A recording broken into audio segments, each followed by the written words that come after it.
भेटतो, येशू तुला भेटतो, येशू तुला भेटतो, येशू तुला भेटतो. कधी नाही बदलणार, येशू तुला भेटतो, कधी नाही बदलणार, येशू तुला भेटतो. आपल्या लोकांस भेटून भोजन देणार, आपल्या लोकांस भेटून भोजन देणार. आज पण तुला तृप्त करणार, आज पण तुला तृप्त करणार, येशू तुला भेटतो, येशू तुला भेटतो. आपल्या लोकांस भेटून रोग सर्व मिटवणार,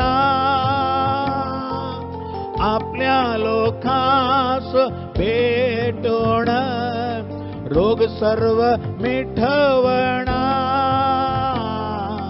आज पण तुला बरं करणार, आज पण तुला बरं करणार, येशू तुला भेटतो,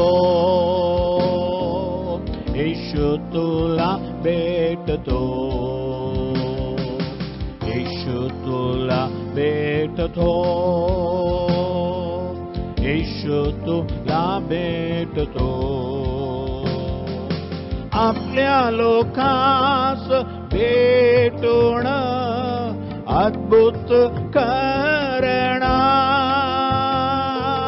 आपल्या लोकांस भेटून अद्भुत करणार. आज पण तुझ्यात क्रिया करणार, आज पण तुझ्यात क्रिया करणार, येशू तुला भेटतो, येशू तुला भेटतो, येशू तुला भेटतो, येशू तुला भेटतो. कधी नाही बदलणार, येशू तुला भेटतो, कधी नाही बदलणार, येशू तुला भेटतो.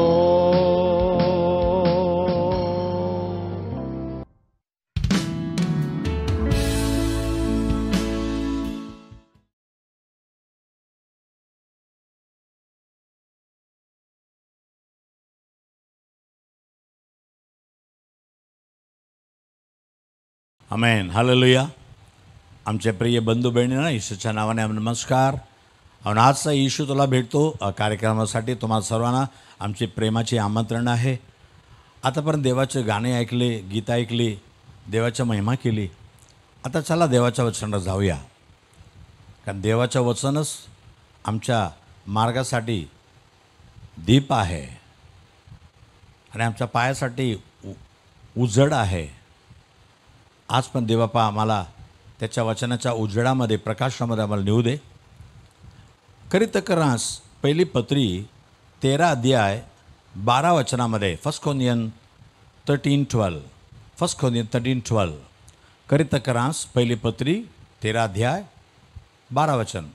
कारण हल्ली आपल्याला आरशात अस्पष्ट असे दिसते, पण नंतर आपण साक्षात पाहू. आता मला कळते ते अपूर्ण आहे, पण नंतर मला जसे पूर्णपणे ओळख्यात आले आहे तसे मी पूर्णपणे ओळखीन. पुन्हा मी वाचतो पहा. कारण हल्ली म्हणजे आता आपल्याला आरशात अस्पष्ट असं दिसते. देवाच्या महिमा आम्हाला बघायच्या आहे, देवाच्या शोभा बघायच्या आहे, पण आरसात बघताना आपलं रूप तर दिसते, पण प्रत्यक्ष पागण्यासारखं आरशात नाही. आरशात तर आमचे बिंब दिसते. असं देवाच्या महिमा आम्हाला अस्पष्ट दिसते. फक्त नंतर आपण साक्षात पाहू. एक दिवस येणार, येशू ख्रिस्त जगामध्ये येताना आपण साक्षात सरळ देवाच्या तोंडाकडे पाहणार त्याला. आता मला कळते ते अपूर्ण आहे, म्हणजे आता माझं ज्ञान अपूर्ण आहे. येशू ख्रिस्ताबद्दल, देवाबद्दल माझी जे ज्ञान आहे ते कमी आहे.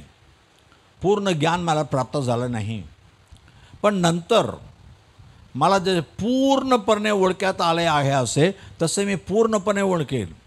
पण नंतर देवाचे ज्ञान मला भेटल्यानंतर मी पूर्णपणे येशूला ओळखून घेईल आणि साक्षात येशूला पाहणार आहे.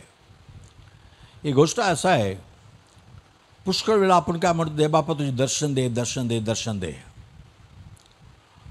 पण दर्शन देताना पहिले वेळी आम्ही दर्शन पाहताना पूर्ण येशू ख्रिस्ताला आम्ही पाहू शकत नाही, कारण आमचं ज्ञान कमी आहे. येशू ख्रिस्ताबद्दल आम्हाला जे जाणीव आहे ते कमी आहे. पण येशू ख्रिस्ताबद्दल पूर्ण जाणीव प्राप्त केलं तरच त्याच्या पूर्ण महिमा पाहू शकते. म्हणून पौलुस काय म्हणतो, अहो येशू ख्रिस्ताबद्दल मला जाणीव होण्यासाठी, मला सर्व ज्ञान प्राप्त होण्यासाठी मी सर्व काय त्यागून चाललो आहे. फिलिपिकरांस पत्र 3 अध्याय 8 वचनामध्ये, फिलिपिकरांस पत्र 3:8, फिलिपियन 3:8. इतकेच नाही तर ख्रिस्त येशू माझ्या प्रभू याच्या विषयीच्या ज्ञानाच्या श्रेष्ठत्वामुळे मी सर्व काही हानी असे समजतो. त्यामुळे सर्व गोष्टी मुकलो आणि त्या खेर कचरा असं लेखतो, यासाठी की मला ख्रिस्त हा लाभ प्राप्त व्हावा. ख्रिस्ताच्या विषयीच्या ज्ञानाच्या श्रेष्ठता मला पाहिजे, त्या ज्ञान मला पाहिजे असं म्हणतो. तुम्हाला समजून सांगतो, सौल नावाचा हा पौल पहिले येशू ख्रिस्ताला ओळखणार होता. येशूचं नाव घेणाऱ्या लोकांना मारत होता, त्यांना जेलमध्ये बंद करत होता. पण प्रेषितांची कृती त्याच्या 9 अध्याय 1-2 मध्ये काय तुम्ही पाहत आहे. प्रेषितांची कृती 9:1-2, ॲक्ट्स 9:1-2. शाऊल अजूनही प्रभूच्या शिष्यांना धमक्या देणे व त्याच्या घात करणे याविषयीचे फुतकार टाकत होता. त्याने प्रमुख याजकाकडे जाऊन त्याच्यापासून दिमिश्कातल्या सभास्थानांना अशी पत्रे मागितले की तो मार्ग म्हणजे येशूचा मार्ग अनुसरणारे पुरुष किंवा स्त्रिया कोणी त्याला आढळल्यास त्याने त्यांना बांधून यरुशलेमेस आणावा. 3रं वचन. मग जाता जाता असे झाले की तो दिमिश्काजवळ येऊन पोहोचला. त्यावेळी अकस्मात त्याच्याच भोवती आकाशातून प्रकाश चमकला. पुढे वचन, एक प्रकाश चमकला. पुढचा. तेव्हा तो जमिनीवर पडला आणि त्याने अशी वाणी आपणाबरोबर बोलताना ऐकले की शौला शौला माझा छळ का करतोस. तेव्हा तो म्हणाला, प्रभो तू कोण आहेस. त्याने म्हटले, ज्या येशूच्या तू छळ करतोस तोच मी आहे. काट्यावर लाथ मारणे हे तुला कठीण आहे. तेव्हा तो तर कापत व आश्चर्यचकित होऊन म्हणाला, प्रभो मी काय करावे अशी तुझी इच्छा आहे. प्रभू म्हणाला, तर उठ व नगरात जा, म्हणजे तू काय करायचे हे तुला सांगण्यात येईल. आता शाऊल येशू ख्रिस्ताला ओळखत नव्हता. त्याला शास्त्राचे ज्ञान होती पण येशूचे ज्ञान नव्हता. येशूला विश्वास पण करणं नव्हता. आता येशूचं दर्शन त्याला भेटते, येशूचं दर्शन आहे, पण येशूचा रूप तर ओळखू शकला नाही. फक्त एक प्रकाश त्याच्या चाराभोवती पडतो. त्या प्रकाश पडताना त्याचं नाव घेऊन कोणी हाक मारतोय, हे शौला शौला तो एवढा मोठा अधिकारी आहे, त्याच्या हातामध्ये एवढा अधिकार आहे, कोणालाही मारू शकतो, बांधू शकतो, जेलमध्ये टाकू शकतो, एवढा मोठा अधिकार त्या हातामध्ये आहे. पण त्याला पाहून हे शौला असं म्हणणारे म्हणजे हे माझ्यापेक्षा मोठा अधिकारी आहे ना, म्हणून तो म्हणतो हे प्रभू म्हणतो. ईशूला ओळखत नाही. तुम्हाला पण तुमच्या नावाने कोण हाक मारणार? तुमच्यामध्ये मोठे लोक ना, आई वडील किंवा तुमचा दादा कोण आहे की नाही, किंवा तुमचा मोठा अधिकार तुम्हाला नावाने बोलवेल, हे रामो कम हिअर असं म्हणणार की नाही? तर याला ओळखून घेतला, माझ्यापेक्षा श्रेष्ठ आहे बाया, हां माझ्या अधिकारापेक्षा श्रेष्ठ अधिकार आहे. म्हणजे हे प्रभू तो कोण आहे? मी येशू आहे. येशू आला, पण येशूला तो ओळखू शकला नाही, कारण येशूचं ज्ञान त्याला नाही. तो फक्त प्रकाश पाहतो. परत तो साक्षी देताना तो कसं साक्षी देतो? बाबा एक मोठं प्रकाशमाने पाहिलं. प्रेषितांची कृती आहे त्याच्या 22 अध्यायामध्ये, प्रेषितांच्या 22 अध्यायामध्ये हे गोष्टाचा तो साक्षी सांगतो. तेव्हा काय म्हणतो?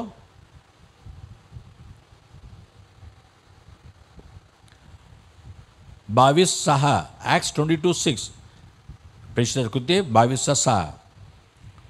मग असं झालं की जाता जाता मी दिमिश्काजवळ पोचलो, तेव्हा सुमारे दुपारच्या वेळेस आकाशातून माझ्या भोवती एकाएकी मोठा प्रकाश चमकला.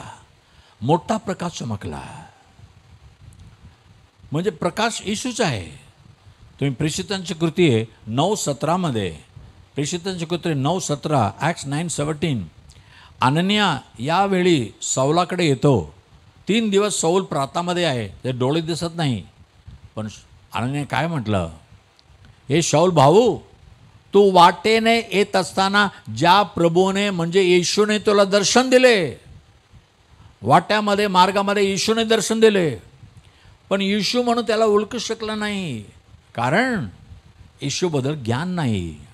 म्हणून तो म्हणतो येशूबद्दल मला ज्ञान पाहिजे. मी सगळं संपत्ती सोडले, माझे अधिकार सोडलं, कारण शौलचा वडील एक मोठा जहाजांचा मालिक होता. त्या जहाजामध्ये देशादेशामध्ये जाऊन व्यापार करण्याचा जहाज आहे, म्हणून त्याच्याकडे करोडो पैसा आहे, सगळा अधिकार आहे. पण तो सगळं सोडून दिलं. मला येशूला ओळखून घ्यायचं आहे, येशूचं ज्ञान प्राप्त करायचं आहे. त्याने ज्ञान प्राप्त केलं. नंतर काय झालं? प्रेषितांची कृती 22:17 ॲक्ट्स 22:17 प्रेषितांची कृती 22:17. मग असं झालं की मी यरुशलेमास माघारी आल्यावर मंदिरात प्रार्थना करत असताना माझे देग बागन सुटले. मग 17 तेव्हा मी त्याला पाहिले, येशूला पाहिले. हालेलुया.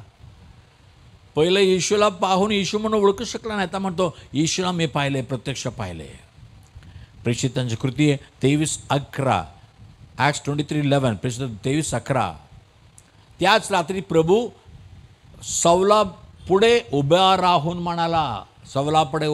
म्हणाला. प्रेषितांची कृती 18:9 ॲक्ट्स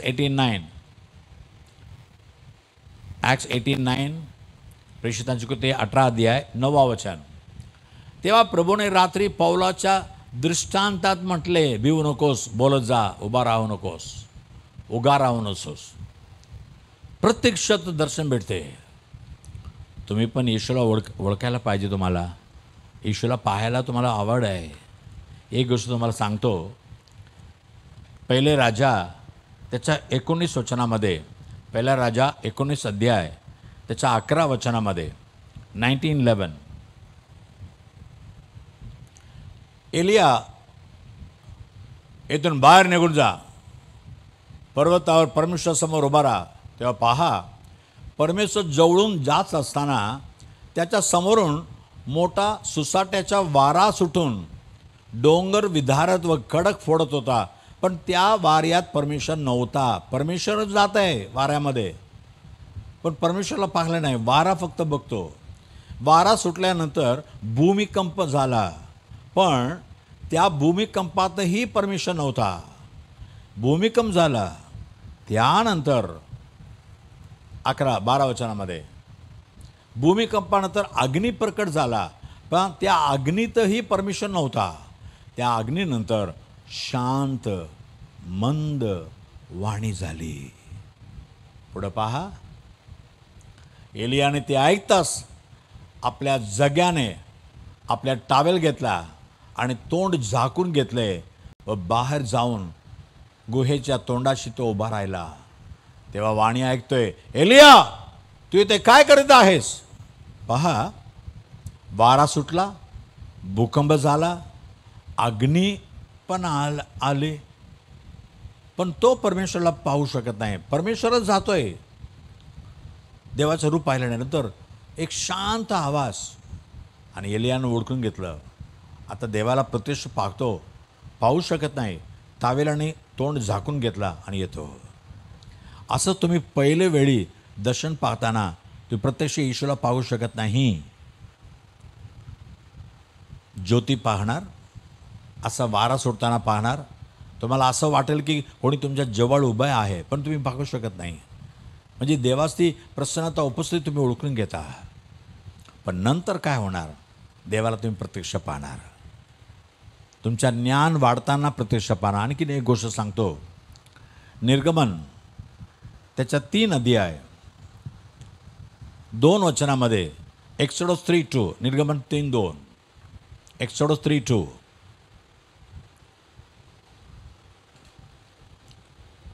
तेव्हा परमेश्वराच्या दूताने एका झुडपातून अग्निज्वालेत त्याला दर्शन दिले. त्याने दृष्टी लावली तर झुडूप अग्नीने जळत असून ते भस्म झाले नाही असे त्याला दिसले.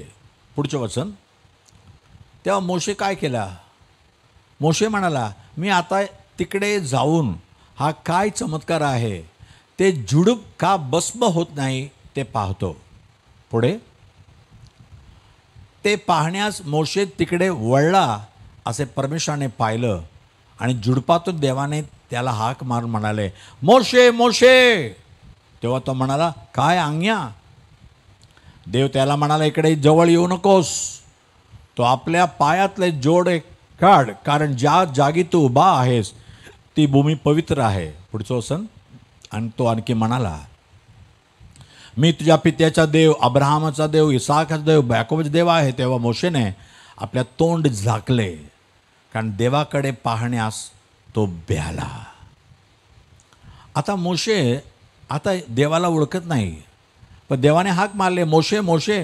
हो, मी गुलाम आहे ना, अजीर आहे ना. तो पाहण्यासाठी जवळ आला, कारण काय, त्या झुडपेमध्ये परमेश्वराचं दूध आल्यामुळे परमेश्वर आलेलं आहे, आगीने आलेलं आहे. आग पाहिला पण परमेश्वरांना पाहिला नाही.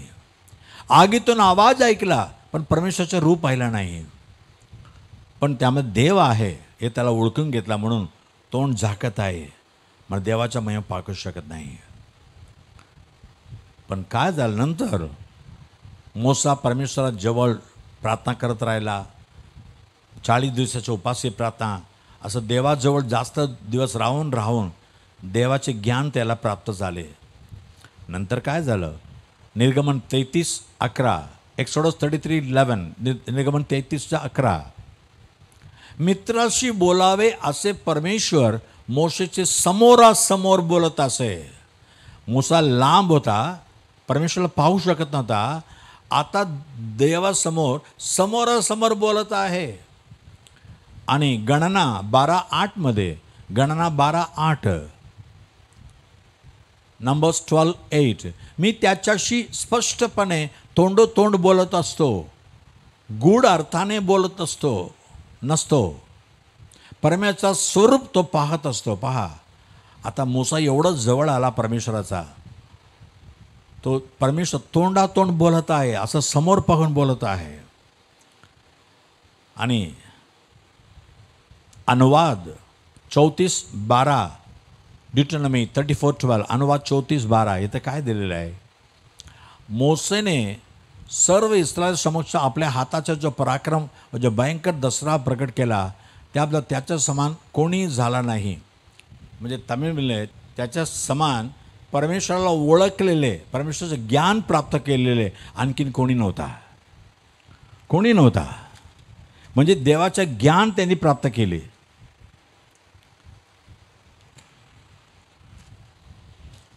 देवाला तोंडे तोंडे देवाला समजले, देवाचे ज्ञान घेतले. मोसा पहिली वेळ परमेश्वराला पाहू शकला नाही, फक्त आग पाहिला. पण नंतर देवाला तोंड तोंडी पाहिला. तसंच आहे, आज आम्ही येशूला प्रत्यक्ष पाहू शकत नाही. त्याच्या ज्योती तुम्हाला दिसणार, त्याचा हात दिसणार, तुमच्या अंगावर देवाचा हात येऊन बसतो ते तुम्ही त्याचा स्मरण करणार. देव तुम्हाला उराशी घेणार हे पण म्हणणार. पण पूर्ण देवाचा महिमा तुम्ही पाहू शकत नाही. पण केव्हा पाहणार? येशू प्रत्यक्ष येताना. पहिला योहान 3 अध्याय 2 वचनामध्ये, 1 John 3:2. प्रियजनो, आपण आता देवाचे मुले आहोत आणि पुढे आपण काय हो हे अजून प्रकट झाले नाही. तरी येशू प्रकट होईल तेव्हा आपण त्याच्यासारखे होऊ हे आपल्याला माहीत आहे, कारण जसा तो आहे तसाच तो आपल्याला दिसेल. आता देवाला येशू ख्रिस्ताला पूर्ण महिम्याने तुम्ही पाहू शकत नाही, पण येशू लवकर या जगामध्ये येणार आहे आपल्याला घेऊन जाण्याला स्वर्गामध्ये. तेव्हा जसा येशू आहे तसं तुम्ही येशूला पाहणार, आम्ही सर्व येशूला पाहणार. आणि त्यावेळी काय होणार? आमचं रूप पण येशूसारखं बदलणार. कारण या शरीरामध्ये तुम्ही स्वर्गात जाऊ शकत नाही. तुम्हाला देवबापा आपलं शरीर देणार. फिलिपियन्स पत्र 3:21 फिलिपियन 3:21 फिलिपियन 3:21 ज्या सामर्थ्याने तो सर्व काही आपल्या स्वाधीन करण्यास समर्थ आहे, त्या सामर्थ्याने तो तुमचे आमचे नीचा अवस्थेतील शरीर स्वतःच्या गौरव अवस्थेतील शरीरासारखे व्हावे म्हणून त्यांचे रूपांतर करेल. आमच्या शरीराचे रूपांतर होईल. हा शरीर नाही, त्याच्या शरीरासारखा एक महिमाचा शरीर देव येशू ख्रिस्त आम्हाला देणार आहे. आम्ही येशूला पाहणार आहे. आता ज्ञान कमी आहे म्हणून जसा मी आरशामध्ये पाहतो तसं देवाचा महिमा पाहतो. पण एक दिवस प्रत्यक्ष पाहून घेणार. देवाचं दर्शन मागा. मला ते वाचन खूप आवडते. स्तोत्र संगीता, ते मराठीमध्ये सुंदर लिहिलेलं आहे. स्तोत्र संगीता त्याच्या 24 अध्याय 6 वचन, Psalms 24:6. त्याला शरण जाणारे हेच लोक आहोत, हे याकोबाच्या देवा, तुझ्या दर्शनासाठी उत्सुक असलेले ते हेच. तुझ्या दर्शनासाठी उत्सुक आहे. देवा मला दर्शन दे, दर्शन दे. तुम्ही उत्सुक आहे का? तुमच्या मनामध्ये आवड आहे का? किती आवड आहे? असं तडपत राहायला पाहिजे. देवाचं दर्शन मला पाहिजे. हा देव तुम्हाला दर्शन देणार. चला प्रार्थना करूया. आमच्या स्वर्गीय देव बापा, या जगामध्ये तू स्वतः देवाचा लेकर म्हणून तू जन्मला प्रभू. येशू ख्रिस्त देवाचा पुत्र या जगामध्ये प्रकट झाला. पण आमच्यासाठी, आमच्या सर्व पापासाठी तो मरण पावला. आमचा पाप आपल्या देहावर घेऊन वधस्तंभावर केलेला गेला. तो मेला, गाडले गेला, ते जिवंत उठला. आज पण जिवंत परमेश्वर आहे. आम्ही देवाच्या दर्शनासाठी आम्ही उत्सुक आहे प्रभू राजा. देवाचं दर्शन आम्हाला पाहिजे. पण आमचं ज्ञान कमी आहे. तुझ्याबद्दल आणखीन ज्ञान वाढून घ्यायला पाहिजे. आणखीन देवाच्या मंदिरात जाऊन त्याच्या वचनाचं अध्ययन करायचं आहे, वचन ऐकायचं आहे, घरामध्ये बसून वचन अध्ययन करायचं आहे. देवाचं ज्ञान प्राप्त झाल्यानंतर आम्ही पण पौलासारखं, मूसासारखं तोंडातोंडी तुला पाहणार, तुझ्या महिमा पाहणार. आणि येशू ख्रिस्त तो लवकर या जगामध्ये येणार आहे. तेव्हा तू आमच्या शरीराला तुझ्या महिमाच्या देहासारखा बदलून टाकणार आणि आम्ही तुला पण त्या महिमारूपी पाहणार आहे. येशूच्या आगमनासाठी आमचं तन, मन आणि आमच्या प्राण हे तिन्ही तयार व्हायला पाहिजे. येशूच्या आगमनासाठी तयार कर प्रभू. आता पण तुझ्या लेकरांचा काय काय आवड आहे, काय काय आवश्यकता आहे, सर्व तो पूर्ण कर प्रभू राजा. आमच्या गरजे पूर्ण करणारा आमचा मेंढरपाळ तूच आहे प्रभू. प्रत्येकाचं काय गरज आहे ते तू ओळखतोस प्रभू. गरज त्यांना जे आवश्यकता आहे ते दे प्रभू. आशीर्वादित कर. येशूच्या नावाने मागितो म्हणा, ऐक प्रभू राजा. Amen, amen. God bless you. देवबापा तुम्हाला आशीर्वाद करो. Amen amen. आमचा पत्ता Bethel Pentecostal Church, Bethel Church Road, Kamaraj हायस्कूलचा मागे, 90 फीट रोड, धारावी, मुंबई 17. आमचा फोन नंबर 8856653561 किंवा 9833333722 किंवा 9323424695.